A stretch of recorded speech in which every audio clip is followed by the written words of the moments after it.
akkor angolul beszélek. I am Kirsten Dehlholm.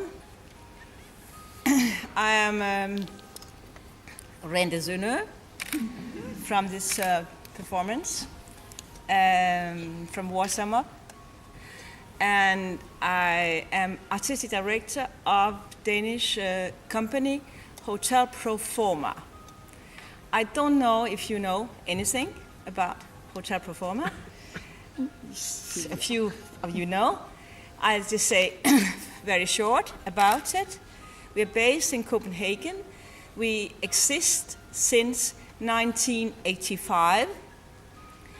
We've made like 50 productions. We are only a few people in the core. I and a manager and a technical director. But when we make productions, we get big, we engage performers and technicians, and I collaborate with other artists from other disciplines. We don't have a theater house, we just have an atelier. So we use houses, buildings, like the theater, or like buildings that is not a theater, like a town hall or other buildings, universities and places which may be interesting from the architecture. The architecture is very important for me, and I think for everybody, but I really use the architecture as a co-player. We do very different kinds of performances.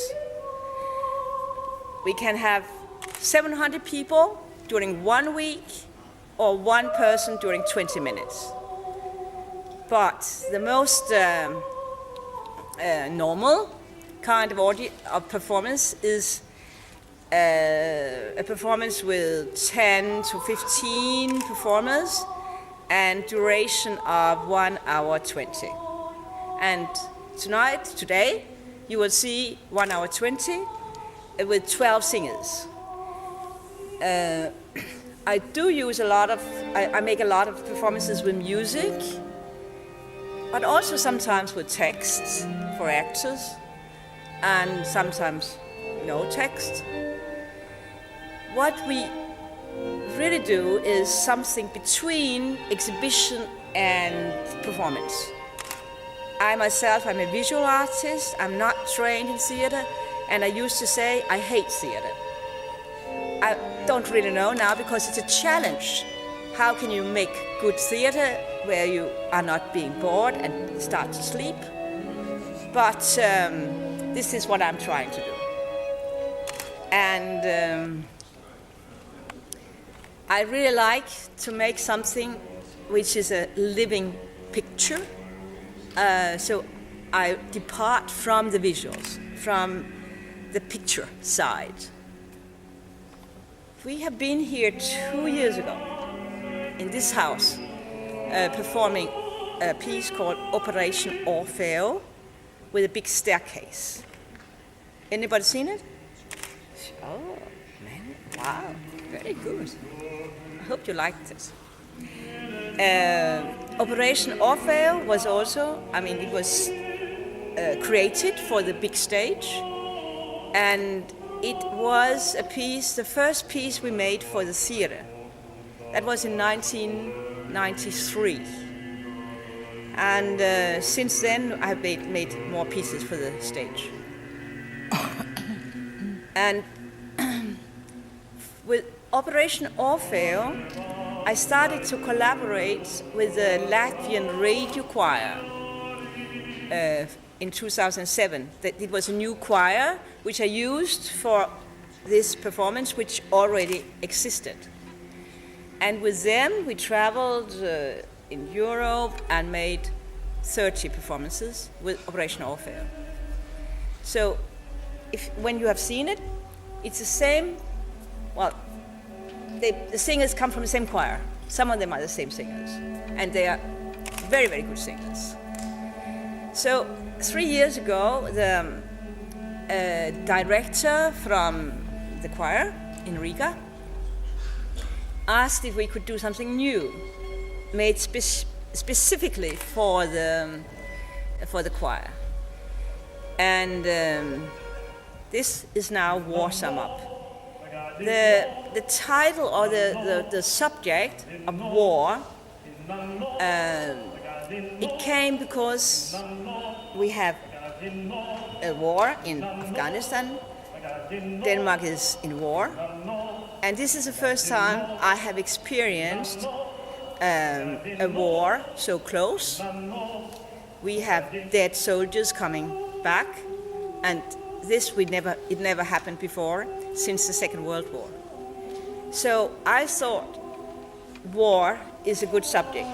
There's always a war somewhere in the world. And I didn't want to tell about one specific war, but it's war. It's a summing up of all wars, of any war. With Hotel Pro Forma, I always have big subjects. It's not like we don't really deal with marriage problems or couple problems. But we have subjects like perspective and gravity, like the myth of Orfeo, money, Darwin, Jesus, China, the Middle East. Soon also it will be Cosmos. In 2 years, we have another production. So I like to have the big subjects and treat them, look at it from above, and see what can we tell about this subject. So I come back to the choir. The conductor had one composer he would like to work with, Santa Radniece. She is classically trained. And when I have one classically trained composer, then I say, then we also need a pop composer. Because I like very much to work with oppositions, to work with different things that maybe normally don't have anything to do with each other, but put it into this one piece. So I found the group called The Irrepressibles in London, and the singer Jamie McDormand, and asked him also to compose music. So the music you will hear is by 2 different composers. And we gave them different parts of our composition, of our dramaturgical composition. You do this and you do that, and they did not work together at all. But somehow it works very well when it comes into one piece. And there was an inspiration from Japan.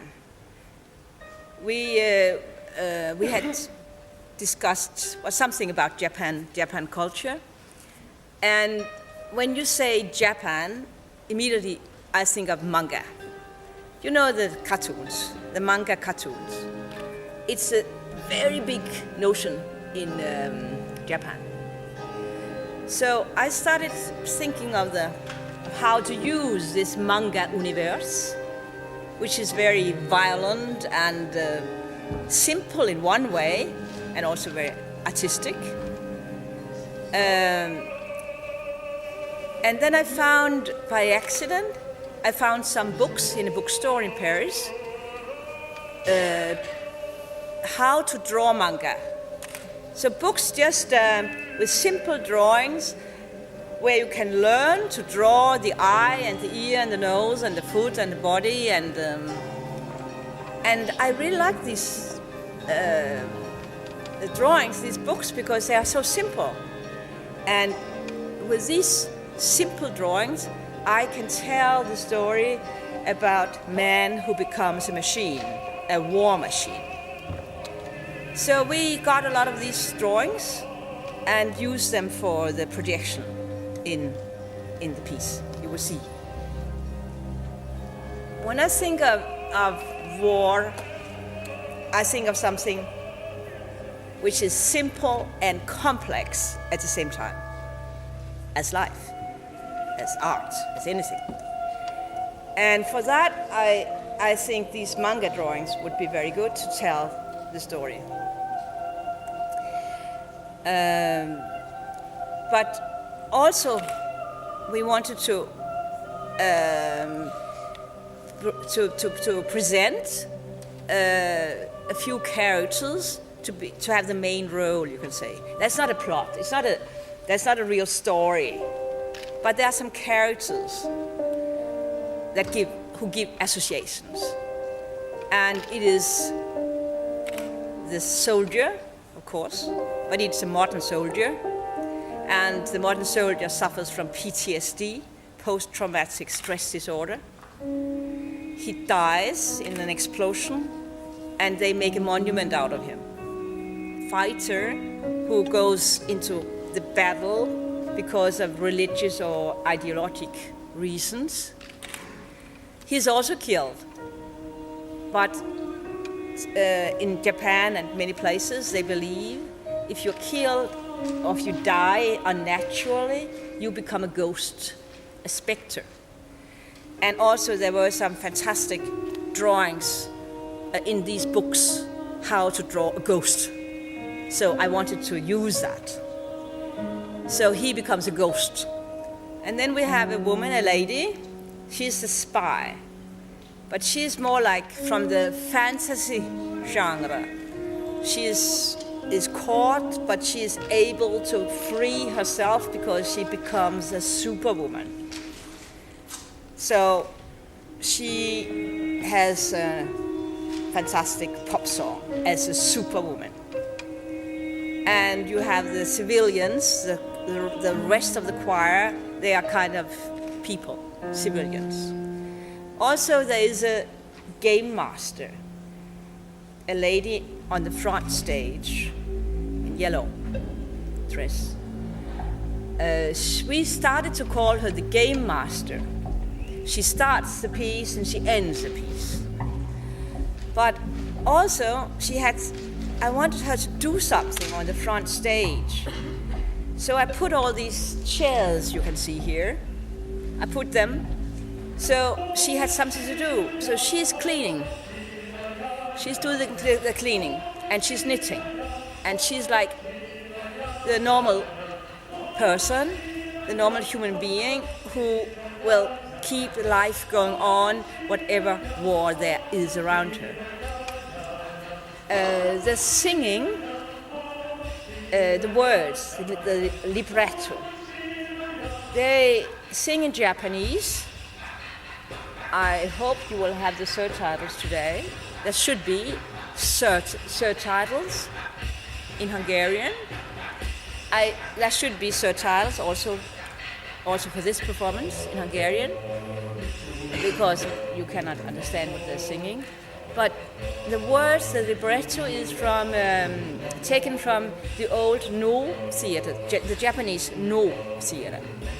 There are many plays, and we could take out some text from these plays, which they're singing. And the costumes are made by Danish fashion designer Henrik Vibskov. So I worked together with a guy who knows about the No theater, and we make a composition, a dramaturgical composition of